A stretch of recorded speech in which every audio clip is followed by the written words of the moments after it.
નમસ્કાર દર્શક મિત્રો, સત્યમેવ જયતે લાઈવ ન્યૂઝમાં આપ સૌનું હાર્દિક સ્વાગત છે। ઝારખંડની બાળકી ઉપર દુષ્કર્મનો મામલો, બાળકીની વડોદરાની સાયજ હોસ્પિટલમાં સારવાર દરમિયાન મોત નીપજ્યું। વડોદરામાં કોંગ્રેસ દ્વારા ઘટનાને વખોડી કાઢવામાં આવી। માંજલપુર વિસ્તારમાં કોંગ્રેસે આંદોલન કર્યું। કોંગ્રેસે નરાધમનું એન્કાઉન્ટર કરવાની માંગ કરી। કોંગ્રેસે મુખ્યમંત્રી અને ગૃહ રાજ્યમંત્રીને આરોપીનું એન્કાઉન્ટર કરવાની માંગ કરી। કોંગ્રેસના પૂર્વ શહેર ઉપપ્રમુખ વિનોદ શાહે ભાજપ આરોપીનું એન્કાઉન્ટર કરે તો આગામી પાલિકાની ચૂંટણીમાં ભાજપને મત આપવાનું જણાવ્યું।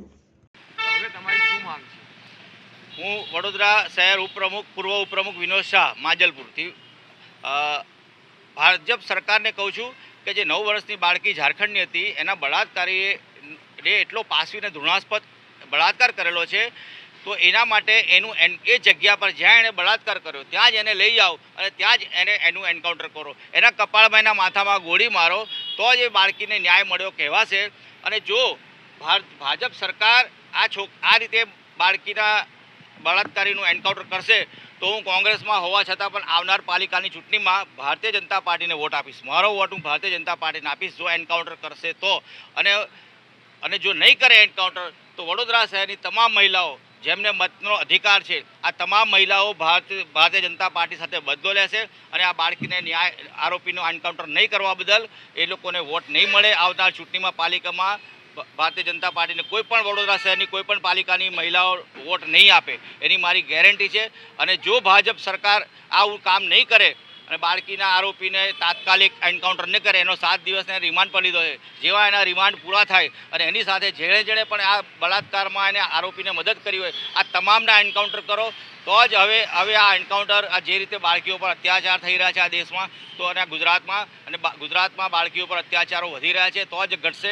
જો કડકમાં કડક સજા કરવામાં નહીં આવે, જે રીતે ગલ્ફ કન્ટ્રીમાં જે રીતે આરોપીઓને સજા કરવામાં આવે છે, હવે સમય આવી ગયો છે કે હિન્દુસ્તાનમાં પણ ગુજરાતમાં પણ આ જ રીતે આરોપીઓનું એન્કાઉન્ટર કરવામાં આવે, આ જ રીતે આરોપીઓને કડક સજામાં કરવામાં આવે તો જ આરોપીઓ ડરશે, નહીં તો કોઈને હવે કાયદાનો ડર નથી। હમણાં ગઈકાલે જ આમોદમાં એક વ્યક્તિએ 4 મહિના જેલમાં રહી, પહેલાં બળાત્કાર કર્યો, 4 મહિના જેલમાં રહ્યો અને 4 મહિના જેલમાં છૂટીને ફરી પાછો એ જ સ્ત્રી 70 વર્ષની એક વૃદ્ધા ઉપર એ જ ગામના રખડુ માણસે બળાત્કાર કર્યો।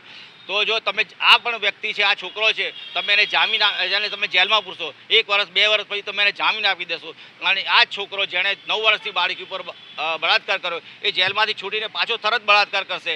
તો હવે આવા નરભક્ષીઓને જેવી રીતે વાઘ અને સિંહ જ્યારે માનવ વસ્તીમાં ઘૂસી જાય છે અને માનવો ઉપર હુમલા કરે છે ત્યારે પોલીસ એનું એન્કાઉન્ટર કરે છે, પોલીસે વાઘને ગોળી મારીને મારી નાખે છે, કોઈ પણ હિંસક પ્રાણીઓને મારી નાખે છે, તો તમે આ પણ હિંસક પ્રાણી જ છે, આ મનુષ્ય નથી, આ એક જાનવર જેવો માણસ છે, તો એનું પણ એન્કાઉન્ટર કરવાની જરૂર છે, ખૂબ જ જરૂર છે। એને પણ જે રીતે પ્રાણીઓને મારવામાં આવે છે, પશુઓને મારવામાં આવે છે, એ રીતે આને પણ પશુ સમજીને એનું તાત્કાલિક એન્કાઉન્ટર કરવામાં આવે તેવી મારી માગણી છે।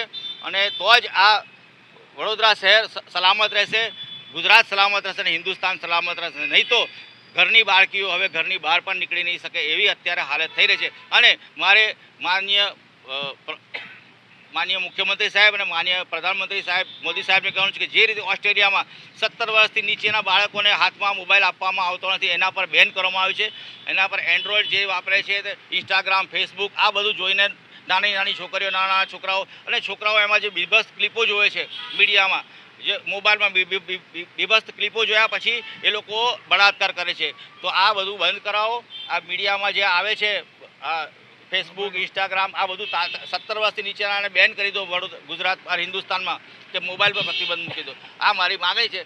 તો બળાત્કારમાં ખાસો એવો ઘટાડો થશે, કારણ કે આ મોબાઈલો જોઈને બધા જ બગડે છે, મોબાઈલ જોયા પછી જ ક્લિપો ખરાબ અશ્લીલ ક્લિપો જોયા પછી જ આ લોકોના મગજમાં એક સેક્સનું ભૂત સવાર થાય છે અને તેઓ નાની બાળકીઓને શોધે છે અને આ નરભક્ષીઓ નાની બાળકીઓનો શિકાર કરે છે। તો હવે જે રીતે ગલ્ફ કન્ટ્રીમાં ન્યાય આપવામાં આવે છે, જે આરોપીઓને જે સજા કરાવે છે એ જ પ્રમાણે સજા કરવામાં આવે તેવી મારી માગણી છે।